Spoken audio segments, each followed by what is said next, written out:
Hello everyone, Charles Watts here. Welcome back to Inside Arsenal. It is Saturday. It is match day. Finally, it feels like ages since we've been able to say that, hasn't it? But it is match day. Arsenal versus Nottingham Forest a little bit later on. Huge game, as I've been saying all week. Biggest game of the season. Got my lucky mug, drinking my lucky cup of tea first thing in the morning. Apologies that it is pretty dark in here. The light is not too great, but it is early doors. Got to take my kids to football as usual on a Saturday morning. Get my house ready for an open house today, trying to sell it as well, and then get up to the Emirates. So it's a busy Saturday for me, but still wanted to come on and record a preview show looking ahead to today's game. We'll do the usual stuff. We'll do the predicted 11, look at some of the 11s that you guys have been sending in that you want to see today, look at some of the bits and pieces Mikel's been saying ahead of the game as well. And what a huge game it is. It's been 4 games in the Premier League since Arsenal last won. That can't go on. Absolutely can't go on. That run has to end, and it has to end today. Arsenal have to get some momentum going if they want to have any chance of chasing down this Liverpool team in the Premier League. Then they need to get themselves on a run, and it needs to start now. 7 games between now and January the 1st. As I've been saying, 19 points has to be the minimum that you want from that. 21 points out of 21, that has to be the target. So a win today against a really decent Nottingham Forest side is what it takes. It's like you got the unbeaten team who's unbeaten at home in the Premier League so far this season against a team who are unbeaten away from home in the Premier League last season. Forest, fantastic run of form away from home, unbeaten in their 5 games that they've played on their travels, won at Anfield. So this is not going to be an easy game. Arsenal are going to have to be very good. They're going to have to be defensively sound, try and stop the Nottingham Forest counter-attacks that we know they love to play and can cause problems with. And they're going to have to break through a defence which has been pretty watertight. But just before the international break, they did struggle a little bit in that game against Newcastle, didn't they? 1-0 up at half-time at home, ended up losing 3-1. Newcastle found a way through them. Arsenal need to do the same today. Mikel says they've been really good, really consistent. They've been a tough against the best opposition, especially. So big credit to Nuno and the coaching staff for what they're doing. They're very clear with their intentions on how to manage the game and the way they want it. I'm really impressed with how they've done. On Arsenal being unbeaten at home so far, he says, we love playing at the Emirates. We know that we have a unique atmosphere with our supporters there. Again, the way I saw the team in the last 48 hours, I'm confident that tomorrow we will go all out and try and win the game. It's interesting there where he talks about what he's seen from the team in the last 48 hours since everyone's got back from the international break. You would think, and I know it's been a bad run of form for Arsenal going up to the international break, obviously 4 games in the league without a win. You know, confidence-wise, you're not going to be at your highest point when you've been on a run like that. But I do wonder at training this week when they're looking around and suddenly they're seeing Calafiori in training, they're seeing Odegaard in training, they're seeing Saka and Rice back in training, they're seeing Kieran Tierney in training. I know Tierney's not going to play today, not going to be involved. Mikel's already said that. But just seeing him in training, it's just more senior players. And when you're looking around and you're seeing so many players who've been injured for so long suddenly back with you, and key players as well, important players, it must give them all a little bit of a lift. It's going to give fans a lift, isn't it? You turn up today and you see that starting 11. You've got Odegaard for the first time at the Emirates playing in his usual role for the first time in ages. You've got Calafiori back for the first time in ages. Yes, there's been some disappointments with Ben White, which we talked about yesterday. But on the whole, for the first time this season, the squad is looking better than it has in a long, long time. And that's got to give you a little bit of a list. And I was looking through the training pictures yesterday, and I know you can always see everyone smiling and happy in the training pictures, but it was the first thing that really came to my mind, was just wondering what the mood will have been like. You know, there must be, these players want to win the Premier League. You know, that they started this season, the absolute intention, the expectation, almost the ambition was to win the Premier League. They don't want to be out of it at this early stage. So you would imagine they must be so hungry now to get back. They must be looking at these fixtures. They must be looking at the strength of the squad and thinking, you know what, if we're going to do it, we need to do it now.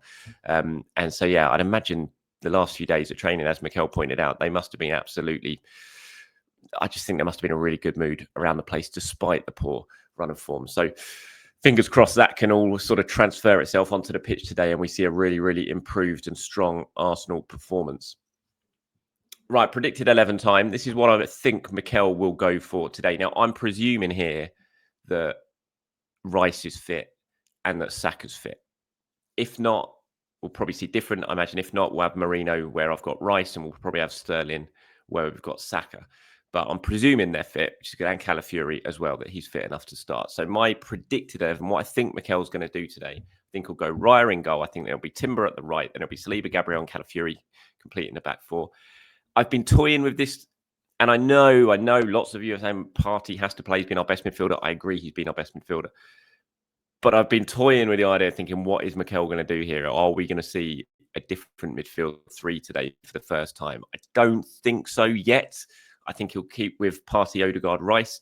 But I wouldn't be absolutely shocked if I turned up and Rice was playing as a six and you had Marino and Odegaard ahead of him. So, but for now, my predicted 11, I'm sticking with Partey in that number 6 role and Odegaard playing alongside Rice, and I'm going Saka, Havertz, Martinelli. So that's my predicted 11 for today. Raya, Timber, Saliba, Gabriel, Calafiori, Partey, Odegaard, Rice, Saka, Havertz, and Martinelli. But as I said, if Saka doesn't make it, and he wasn't in the training pitches yesterday, of course he wasn't. Rice wasn't either. If Saka doesn't make it, I think he'd probably go with Sterling on the right-hand side. Maybe you could do something different. You could play Martinelli on the right and play Trossard on the left. We'll see, or even play Jesus on the right. And I think if Rice doesn't make it, obviously, I think it's more of a simple decision. You just put Marino and next to Odegaard with Partey as the holding midfielder. So there's my predicted 11. This is what some of you guys have been saying in terms of the lineup today. Tatar at the top there says, hi, Charles, biggest game of the season on Saturday. I think we all agree that the defence and attack both pick themselves. So the big question is midfield. I want to see Rice, Marino, Odegaard personally. Rice is our best six. We've all said that Marino will be better playing with Rice and Odegaard for balance. It's time to see it. Love to see in the wires one more time. Yes, a lot of you are commenting on the wires. What a surprise from yesterday afternoon show. Langer underneath says, we have to put Forest under pressure and add defeat to the Newcastle game. His 11 is Raya, Timber, Saliba, Gabriel, Zinchenko, Partey, Marino, Odegaard, Martinelli, Havertz, and Saka. Then beyond down the bottom there says, if fit, the lineup will be Raya, Timber, Saliba, Gabriel, and Calafiori, Rice, Odegaard, Marino, Saka, Havertz, and Martinelli. He says, this is our strongest 11. Like this will sweep the floor with Forest. So difference of opinions then. Some people going Rice, Marino, Odegaard. Some people going Partey, Marino, Odegaard. We shall see in just a few hours' time, really, what it's going to be. Another one here from Southwest Guna says, my team for Forest is Raya, Timber, Saliba, Gabriel, and Calafiori, Partey, Marino, Odegaard, Saka, Havertz, and Martinelli. And then just down there, Matt wanted to talk about this. He says, oh, how I've missed a daily update. First video I've caught for a week after the birth of her first child, a beautiful baby girl. She timed her early arrival during the dreaded international break, so she's a smart girl. Congratulations, Matt. My daughter, my first child, was born in international break. Same day that Danny Welbeck, while playing for Arsenal, went and scored 2 goals for England against Switzerland. Madly enough, the amount of times that I've gone to the doctors with my kids and they go, what's their date of birth? And I don't know. It's so bad. I don't know my kids' better. I actually do now. But for the first few years, I was like, oh my God, what was the date of birth?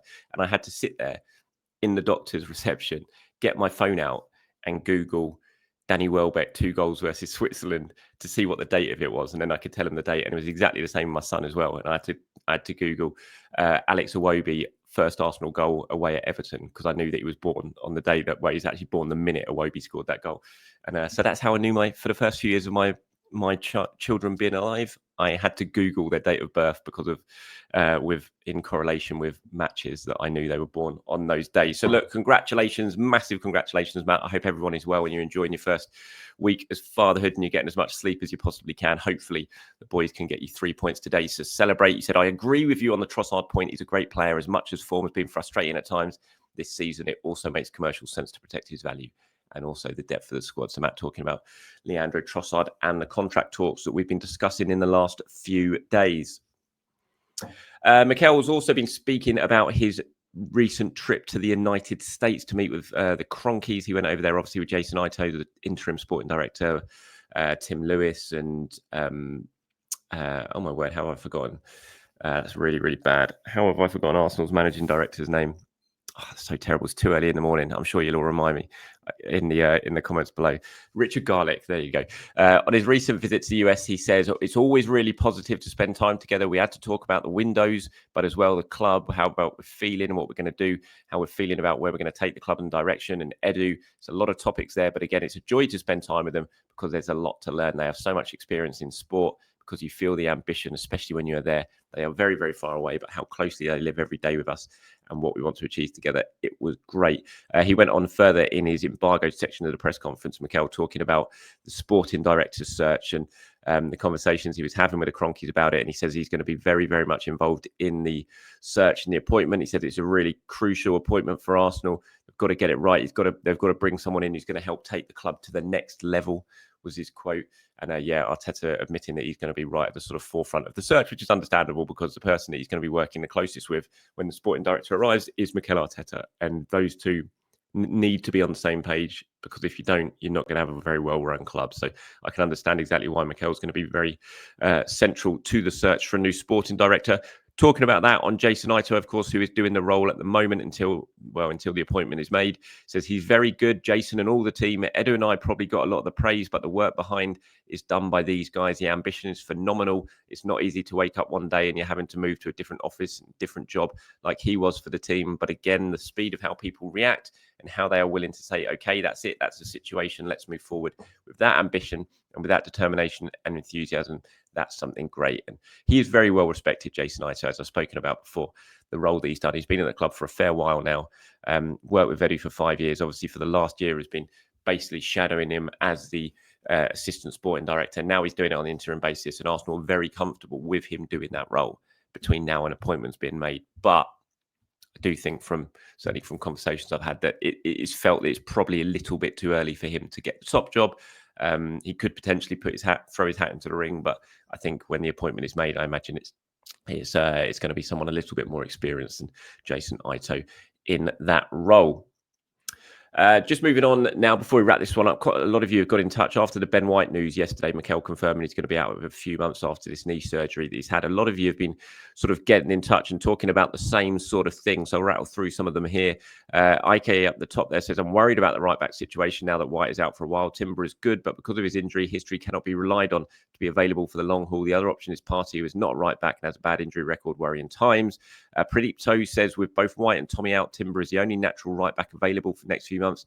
Nobody except Mikel wants to see Partey at right back. They will have to go out and get someone in January on loan, right? Aaron as well below says, having Tommy's injuries continuing and given the amount of games we have to play in the next few months, we surely can't have Timber as our only right back option with the physical demands of being a Mikel fullback. What kind of solution do you prefer to give Timber the rest he needs? Play right Partey, give Nichols a role, invert a left back from the right hand side over onto the right hand side. And Paul says, do we need a loan right back in January? Effectively only got Timber and Partey until February, March by the sounds of it. Yeah, it's an interesting one. I think if you could get a loan, it would be the ideal situation. I mean, they'll know more.